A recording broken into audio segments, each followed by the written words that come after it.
এই প্রবাসে এমনও মানুষ আছে যারা 4 মাস 5 মাস 6 মাস দিনের পর দিন কাজ করে যায়, কষ্ট করে যায়, কিন্তু বেতন পায় না। কফিলে তাদের বেতন দেয় না, বেতন আটকায় রাখে। কিন্তু দিন শেষে যখন প্রবাসে আইয়ে টাকা না দিতে পারে, তখন পরিবার থেকে নিজের মা, নিজের বাবা, নিজের আপন ভাই বোন সবাই আসলে পর হয়ে যায়। তারা মনে করে লাখ লাখ টাকা ব্যাংক ব্যালেন্স করতেছে বলা মনে হয়। কিন্তু এইখানে যে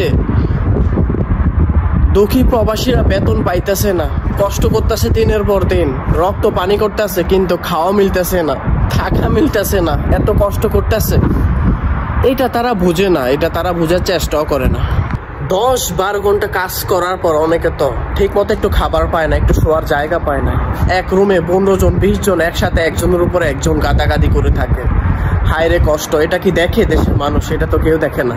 পুরা দিন কাজ করার পর কেউ বা ক্লান্ত শরীর নিয়ে রান্নাই করে না, শুয়ে থাকে।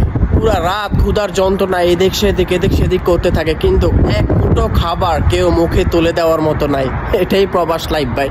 অনেকের হয়তো আমার কথাগুলো অনেক খারাপ লাগতে পারে, কিন্তু ভাই প্রবাসীর এই কষ্টের বাস্তব একটা সাক্ষী আমিও একজন প্রবাসী। আমি জানি এই দূর প্রবাসে কতটা কষ্টে আছে মানুষ।